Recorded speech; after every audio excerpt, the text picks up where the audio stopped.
తింటే గారెలే తినాలి, వింటే భారతమే వినాలి. నమస్తే ఫ్రెండ్స్, మహాభారతం 34వ ఎపిసోడ్కి స్వాగతం. The great love story in the world, నల దమయంతుల ప్రేమ కథ చిత్రం చాలా చాలా బాగుంటుంది. ఫస్ట్ ఒక లైక్ కొట్టి పూర్తిగా ఎంజాయ్ చేయండి. ప్రతి ప్రేమికుడు, ప్రతి భార్యాభర్త ఈ వీడియో చూడండి. చూడడం ద్వారా పాపాలు పోతాయి. ఫస్ట్ ఆఫ్ ఆల్ చాలా బాగుంటుంది. నల దమయంతుల కథ అని వినంటారు కదా, చాలా చాలా ట్విస్ట్లు. అయితే ఇంద్రలోకం నుంచి వచ్చిన రామసురుడు, ఆ మహాముని ధర్మరాజుకి, నీ తమ్ముడు అర్జునుడు ఇంద్రలోకంలో చాలా హ్యాపీగా ఉన్నాడు, పాశుపతాస్త్రం శివుడిచ్చాడు అన్నీ చెప్తే ధర్మరాజు అడుగుతారు, మహర్షి మాలాగా కష్టాలు పడుతున్న వాళ్ళు ఎవరైనా ఉన్నారంటే ఎందుకు లేరు, నువ్వు ఇంకా భార్య తమ్ముళ్ళతో చేస్తున్నావు, కానీ నలుడు ఒకే ఒక్కడు అరణ్యవాసం చేశాడు, పెద్ద రాజు, ఆ కథ చెప్తాను విను అని చెప్పి స్టార్ట్ చేస్తారు. అయితే అనగనగనగనగా నిషిత దేశానికి రాజు నలుడు. ఓకే, ఆ తర్వాత విదర్భ దేశానికి రాజు భీమసేనుడు కుమార్తె దమయంతి. వీళ్ళిద్దరూ యవ్వనంలో ఉంటారు, వయసుకు వస్తారు, చాలా బాగుంటారు. అయితే దారిలో ఈ నిషిత దేశంలో వెళ్తున్న ప్రజలు, ఏమండి విదర్భ దేశం యొక్క ఆ రాజు కూతురు దమయంతి ఎంత అందంగా ఉంటుందని అలా మాట్లాడుకుంటూ ఉంటారు. చాలా అందగతి, చాలా తెలివైంది. అలా ఎన్ని ప్రజల ద్వారా వింటూ ఉండు నలుడికి తన మీద ప్రేమ పుడుతుంది. గుండెల్లోని ప్రేమ పుట్టి, అబ్బా తను చేసుకుంటే, తను ఒక్కసారైనా చూడాలి, తను చేసుకుంటే ఎంత బాగున్నావు అని కోరిక పుడుతుంది. అయిపోయింది. అక్కడ దమయంతికి అంతఃపురంలో కూర్చుంటే ప్రజలు, అలా రోడ్డు మీద వెళ్తున్న ప్రజలు, నలుడు గుర్రం తోలుతాడు, ఫాస్టెస్ట్ గుర్రం ప్రపంచంలోని, నలుడు తోలినంత స్పీడ్గా గుర్రం ఎవరో తోలలేరు. ఆయనకి స్పెషల్, నలుడు స్పెషల్ గుర్రం స్వారీ, ఎలాంటి గుర్రానైనా స్పీడ్గా తోలే టెక్నిక్ ఆయన దగ్గర ఉంటుంది. అయితే తోలుతాడు. తర్వాత ఆయన అందగాడు, చాలా తెలివైనవాడు, చాలా సుందరంగా ఉంటాడు అని అవన్నీ విన దమయంతికి మనసులోని, అబ్బా నలుని ఒకసారైనా చూడాలి, ఒకసారైనా పెళ్లి చేసుకోవాలి, అదే చూడాలి, అది ప్రేమ అది. అయితే ఇలా స్టార్ట్ అవుతున్నప్పుడు మానస సరోవరం నుంచి బ్రహ్మహంసలు అంటారు, మానస సరోవరంలో ఉంటాయి ఈ మునులు. మానస సరోవరం తెలుసు కదా, హిమాలయాలు. ఆ మానస సరోవరం నుంచి బ్రహ్మహంసలు, వాటికి దివ్యశక్తులు ఉంటాయి. ఆ హంసలు ఈ నిషిత అక్కడ ఉన్న సరస్సు దగ్గరికి వస్తాయి. సరస్సుకు వచ్చేటప్పటికి ఆ ఊళ్ళో హంసలు వచ్చాయని తెలిసరికి ఊళ్ళో ప్రజలందరితో పాటు ఈ నలుడు కూడా వెళ్తారు, మహారాజు కాబట్టి. వెళ్ళి ఒక హంసను పట్టుకుంటారు సరదాగా. పట్టుకుంటే మిగతా హంసలన్నీ ఎగిరిపోయి అక్కడెక్కడో ఉంటే అవన్నీ వెయిట్ చేస్తుంటే ఈ హంస వస్తే వెళ్ళిపోదామని మానస సరోవరంకి. అయితే ఈ వదలడు, ఈ నళ్ళు గట్టి పట్టేసుకుంటారు.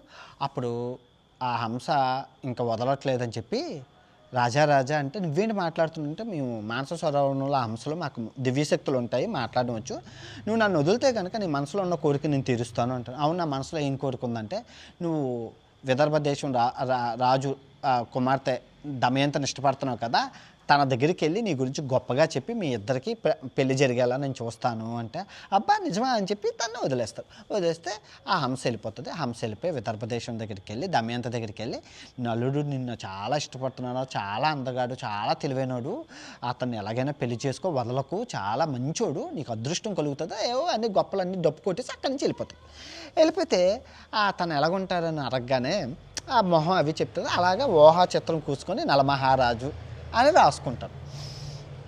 అయితే ఈ చాలా బాగుంటుంది. అయిపోద్ది. ఈ విషయం వాళ్ళ నాన్నకి తెలిసిపోతుంది, నా కూతురు వయసుకు వచ్చింది, తెలిసిపోతుంది, పెళ్ళికలు వచ్చింది, తను పిచ్చి పిచ్చిగా ప్రవర్తిస్తుంది, ఏంటి కథ అంటే నలుడిని ఇష్టపడుతుంది నిషిత దేశం రాజుని అంటే, అయితే పెళ్లి చేసేద్దాం. అయితే మామూలుగా పెళ్లి చేసేస్తే మజా ఉండదు పెద్దరాజులు, అందుకే స్వయంవరం ప్రకటిస్తాను. మరి స్వయంవరం అంటే బాణాలు అవి కొడితే వేరే రాజు కొట్టేస్తే మరి కదా అంటే, అక్కడ అలా కాదు, జస్ట్ స్వయంవరం అంటే అందరూ రాజులు వస్తారు, మన దమయంతి వెళ్ళి దండ ఎవరి మెల్ల వేస్తే అన్ని. ఆల్రెడీ దమయంతి మెల్ల ఎవరిలో వేస్తుంది, నలుడి దగ్గరికి వేస్తుంది, నలుడు ఇష్టం కాబట్టి. సో ఆ లాజిక్తో పెట్టాడు. అవి పెట్టగానే నిషిత దేశానికి కూడా ఆహ్వానం పంపిస్తాడు మన భీమసేనుడు, స్వయంవరంకి రమ్మని. సో అందరూ వస్తారు. ఇక్కడ దమయంతి చాలా పుణ్యాలు చేసి, చాలా తెలివైంది, పూజలు అవి చేసి, పతివ్రత, మహాపతివ్రత, చాలా శక్తివంతురాలు. సో ఈ విషయం తెలుసుకున్న దేవేంద్రుడు అష్టదిక్పాలకులు వాళ్ళ గ్యాంగ్ బయలుదేరతారు. వాళ్ళు కూడా స్వయంవరంకి వస్తారు. స్వయంవరంకి బయలుదేరితే అష్టదిక్పాలకులు అంటే తెలుసు కదా, యముడు, అగ్ని, వరుణుడు, తర్వాత ఇంద్రుడు, వీళ్ళందరూ బయలుదేరితే నలుడు ఎదురవుతాడు. నలమహారాజులకు ప్రణామాలు అంటే ఇంద్రులకు ప్రణామాలు అని చెప్తారు.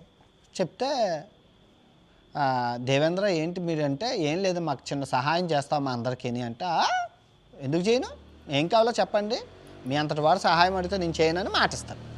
మాట తీసుకుని ఏం లేదు, దమయంతి స్వయంవరంకి వెళ్తున్నాము విదర్భ రాజ్యానికి, మాకన్నా ముందే వెళ్ళి దమయంతికి మాలో ఒక్కరిని చేసుకోవాలని చెప్తే చెప్పు, ఎందుకంటే మమ్మల్ని చేసుకుంటే అమరత్వం వస్తుంది అంటే, అయ్యయ్యో అదెంత మాట, నేను తను ఇష్టపడుతున్నానండి, నేను చేసుకోవడానికి వెళ్తున్నానంటే, నువ్వు ఇష్టపడుతున్నావు వన్ సైడ్ లవ్వే, కానీ అటు సైడ్ నుంచే కన్ఫర్మేషన్ ఏం రాలేదు కదా నీకు, వన్ సైడ్ లేవు, నిన్ను చేసుకుంటే ఏమొస్తుంది బొంగు, మమ్మల్ని ఎవరో ఒకరిని చేసుకుంటే ఏకంగా దేవలోకం తీసుకెళ్ళి అమరత్వం ఇస్తాము, ఎన్నో బెనిఫిట్స్ ఉంటాయంటే, నిజమే కదా, ఏ అమ్మాయి అయినా బాగుండాలని కోరుకుంటారని చెప్పి, ఇప్పుడు నేను అక్కడికి ఎలాగెళ్ళాలంటే నేను మాయం చేస్తామని చెప్పి ఆయన మాయం చేసి అక్కడ ప్రత్యక్షం చేస్తారు. ప్రత్యక్షం చేయగానే ఆయన చూడగానే దమయంతి మీరేంటి ఇక్కడ, మీకు మ్యాజిక్ కూడా వచ్చా అంటారు. మ్యాజిక్ లేదు, బొంగు లేదు అంటే, ఏం లేదు నేను ఇష్టపడుతున్నాను, నేను పెళ్లి చేసుకోవాలని స్వయంవరం నీకోసం ఏర్పాటు చేశానంటే, అయ్యయ్యో ఆ భాగ్యం మనకు లేనట్లే ఉంది అంటే, ఏమైందంటే, ఏం లేదు నీకోసం నేను వస్తుంటే అష్టదిక్పాలకులు ఇంద్రుడు, యముడు, వరుణుడు, తర్వాత అగ్నిదేవుడు వీళ్ళందరూ నేను ఇష్టపడతాను, నీ స్వయంవరంకి వస్తున్నారు, ఈ నలుగురిలో నేను ఎవరో ఒకరిని పెళ్లి చేసుకోమని నన్ను రాయబారిగా పంపించారంటే, ఇదేంటి ఇది, నేను ఇష్టపడుతుంటే నువ్వు అంటే, ఇదిగో ఇప్పుడు వాళ్ళ దేవుళ్ళు, నేను కామన్ మ్యాన్ని, దేవతలతో నేను ఏమైనా చేస్తే నన్ను శపిస్తారు, నిన్ను శపిస్తారు, ఎందుకు ఆయన చెప్పింది విందాము అంటే, ఏం లేదు నిన్నే నన్ను చేసుకుంటే ఏంటి, దేవతలను చేసుకుంటాను, నీకు ఇంద్రలోకము స్వర్గలోకం ఏదో ఒక లోకంలో అమరత్వం కూడా వస్తుంది, ఎవరైనా దానికోసమే కదా ట్రై చేసేది, స్వర్గానికి వెళ్ళడం కోసమే కదా అంటే, లేదు నిన్ను ఇష్టపడుతున్నాను, నిన్నే పెళ్లి చేసుకున్నాను, స్వయంవరంలోని నేను ఆ దేవుళ్ళనే ప్రార్థిస్తాను చూడు అంటే, ఏమోరా బాబు నాకేం తెలియదు అని చెప్పి మళ్ళీ ఈయన అక్కడికి వెళ్ళిపోతాడు. మంత్రం పోతుంది, అక్కడికి వెళ్ళిపోతాడు. ఏంటి చెప్పావా మా గురించి అంటే, ఎందుకంటే ఏం చెప్పాను మీ గురించి, గొప్పగా ఎంత చెప్పినా తను నన్నే పెళ్లి చేసుకుంటుందంటే నేనేం చేయాలో నాకు అర్థం అవ్వట్లేదంటే, చూస్తాం మీ ప్రేమ ఎలా ఉంటుందో, అసలు ఆ సంగతి అయితే స్వయంవరంలోనే తెలుసుకుందాం, నువ్వు మమ్మల్ని మోసం చేస్తే నేనేం మోసం చేయలేదు, మీరు కావాలంటే దివ్య దృష్టితో చూడండి అంటాడు. ఓకే చూద్దాం నీ పెళ్ళి ఎలా జరుగుతుందో, అసలు మీ ప్రేమ ఎలా ఫలిస్తుందో చూద్దాం అని చెప్పి స్వయంవరంకి అందరూ వెళ్తారు. అయితే తను దండ పట్టుకొని నలుడు ఎక్కడ ఉన్నారని చూసుకొని వెళ్తుంది. నలుడు దగ్గరికి వచ్చేసరికి అక్కడ పక్కన ఇంకో చుట్టూ నలుగురు ఉంటారు, నలుగురు మొత్తం 5గురు ఒకేలాగా ఉంటారు. ఇందులో నన్ను అసలైన నలుడు ఎవరా అని అప్పుడు చెప్పాడు కదా, నలుగురు అష్టదిక్పాలకులు వచ్చారని, అగ్ని, వాయువు. అయితే చూడండి దమయంతి ఎంత తెలివైందయ్యో, మనసులోని దండ పట్టుకొని వరుణుదేవ, ఇంద్రదేవ, యమదేవ, యముడిదేవ, అగ్నిదేవ, నేను నలుగురిని ఇష్టపడుతున్నాను, మీ నిజస్వరూపాలు కటాక్షించండి అనగానే, మరి దేవుళ్ళు కదా, దేవతలు కదా అంటే కదిలిపోయి వాళ్ళ నిజస్వరూపం ఈయనకే కనబడుతుంది. కన్నంటే ఒరిజినల్ నల్లుని దండేసేగానే ఆ దేవతలను, మీ ప్రేమ చాలా స్వచ్ఛమైనది, చాలా నిజమైనది, చాలా అమరత్వం వద్దు అనుకున్నామని చెప్పి ఇంద్రుడు అందరూ దీవించి కొన్ని శక్తులు ఇస్తారు. కొన్ని శక్తులు ఇచ్చేసి వెళ్ళిపోతారు. ప్రేమ ఉత్తి చేతి వెళ్ళిపోకూడదు కదా, మ్యారేజ్ గిఫ్ట్ ఇవ్వాలి కదా, ఏదో ఇచ్చేసి వెళ్ళిపోతారు. అంటే ఆ శక్తులన్నీ మీకు తర్వాత వినబడతాయి. ఆ శక్తులు ఇచ్చేసి వెళ్ళిపోతే అంతా బాగానే ఉంటుంది. అంత బాగానే ఉంటే అయితే ఈ అష్టదిక్పాలకులు ఇంద్రలోకానికి యమలోకానికి వెళ్ళిపోతుంటే దారి మధ్యలోని కలిపురుషుడు కనబడతాడు. కలిపురుషుడు అంటే చూడడానికి దరిద్రంగా ఉంటాడు, పిచ్చోళ్ళలాగా ఉంటాడు, ఒక ముష్టోళ్ళలాగా ఉంటాడు, కుష్టోళ్ళలాగా ఉంటాడు. అంత ఏరా కలి ఎక్కడికి వెళ్తున్నావు అంటే చిన్న చూపు కదా ఇంద్రుడికి, ఎరా కలి ఎక్కడికి వెళ్తున్నావు, ఇంకా దమయంతి స్వయంవరానికి వెళ్తానంటే ఏంటి, ఇంకా నువ్వు నీ సబ్బు లేట్ అంటే ఏంటి, ఇంత లేట్గా ఉంటావా నువ్వు, ఎప్పుడో అయిపోయింది, మేము అక్కడి నుంచే వస్తున్నాము, నలుడిని చేసేసుకుంది దమయంతి స్వయంవరంలోని, మేము దీవించి కూడా వచ్చాము అంటే, అవునా స్వయంవరం అయిపోయిందా, నేను చేసుకుందాం అనుకున్నాను అంటే, అంత సీన్ లేదు, వాళ్ళేదో రేట్ ప్రేమికులు చాలా మంచోళ్ళు అంటే, నేను ఎలాగైనా పెళ్ళిని నాశనం చేసి మళ్ళీ దమయంతో నేనే పెళ్లి చేసుకుంటాను చూడండి అని చెప్పి శపథం చేసి నలుడు బయలుదేరిపోతాడు. అది నలుడు అంటేనేటి కలిపురుషుడు బయలుదేరిపోతాడు. కలిపురుషుడు అంటే ఎవడనుకున్నావు, దరిద్రుడు. ఆయన వెళ్ళిపోయి నలుడిలో ఒంట్లోకి దూరిపోదామని ట్రై చేస్తాడు.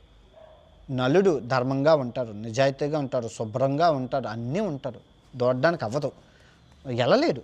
వెళ్ళకపోతే ఛాన్స్ నాకు దొరుకుతుంది, నలుడు ఏదో ఒక తప్పు చేస్తాడు, ఆ తప్పును పట్టుకొని నా ఒంట్లో దూరిపోయి నాశనం చేసేస్తానని అంటాడు. ఇంతలోని దమయంతికిని నలుడికిని పిల్లలు పుడతారు, ఇద్దరు పాప బాబు పుడతారు, అంతా హ్యాపీగా ఉంటుంది. అయితే ఇది ఇలా జరుగుతున్నప్పుడు నలుడు ఒకరోజు బాత్రూంలోకి వెళ్ళి కాలు కడుక్కోకుండా వచ్చేసి అన్నం తినేస్తుంటాడు. ఆ ఛాన్స్ చూసుకొని ఎప్పటి నుంచో కాస్తుండే కలిపురుషుడు ఒంట్లో దూరిపోతాడు. ఒంట్లో దూరిపోయి తిష్ట వేసేస్తాడు.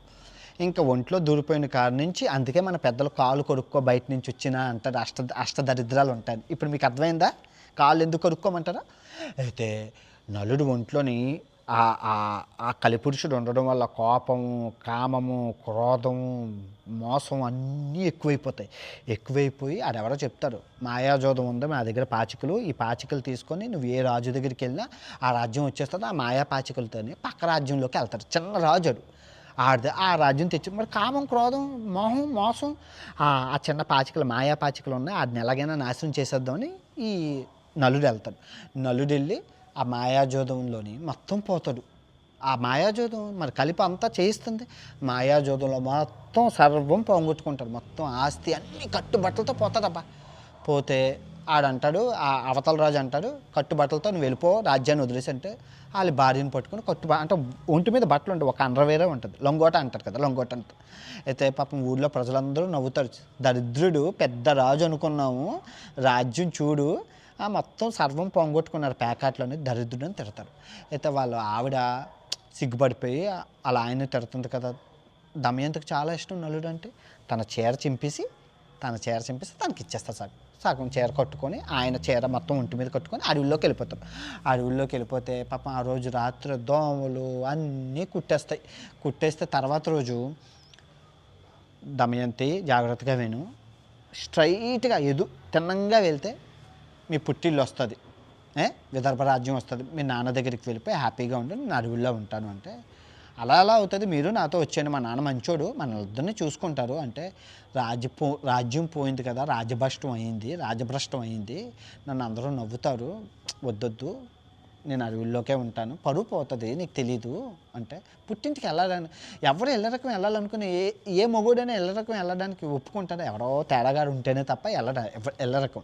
నాకే ఎల్లరకం రమ్మని 4 దేశాల్లో అవకాశాలు వచ్చాయి, వెళ్ళలేదు.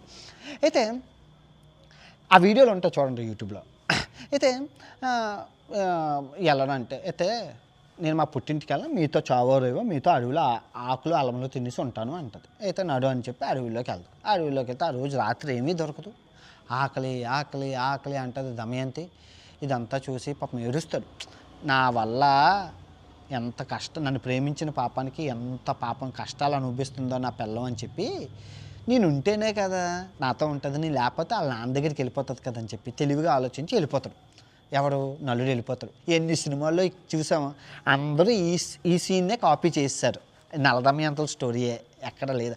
అందుకే మహాభారతం విననరా ఏ సినిమాలు పనిచేయవురా అంటాను, ఏంటనుకున్నారు, అందుకే నేను ఎన్నిసార్లు విన్నాను. అయితే నలుడు పారిపోతే దమయంతి లెగిసేసరికి మొగుడు లేకపోయేసరికి ఏడుపు, నా మొగుడు ఏమైపోయాడో, ఎటో వెళ్ళిపోయాడు, తప్పడిపోయాడో, ఏమైందో అని పాపం అడవిలో ఇంకెక్కడికి వెళ్ళిపోతా కొండ చెలవ తను పట్టేసి తినేయడానికి ట్రై చేస్తే ఒక వేటగాడు తన గొడ్డలతో కొండ చెలవని నరికేసి సేవ్ చేస్తాడు. ఎవరమ్మా నువ్వంటే, నేను ఇలా విదర్భ రాజు కూతుర్ని నలుడిని చేసుకున్నాను, ప్యాకాట్లో అంతా పోయింది, రాజ్యం పోయింది, ఇలా ఉన్నాను. నువ్వు ఒంటరిగా ఉన్నావని, అవునండి నేను ఒంటరిగా ఉన్నాను అంటే, తను బలాత్కారం చేసేస్తాడు, రేప్ చేసేస్తే మరి అగ్నిదేవుడు తనకి శక్తులు ఇచ్చారు కదా, నువ్వు భస్మం అయిపోవాలని శపించగానే ఆయన భస్మం అయిపోయి కాలిపోతాడు. ఇంకా అక్కడి నుంచి పారిపోయి అలాగే వెళ్తుంటే ఒక 10 మంది కూలీలు ఒక రాజ్యం నుంచి ఇంకో రాజ్యంకి పని కోసం వెళ్తుంటారు.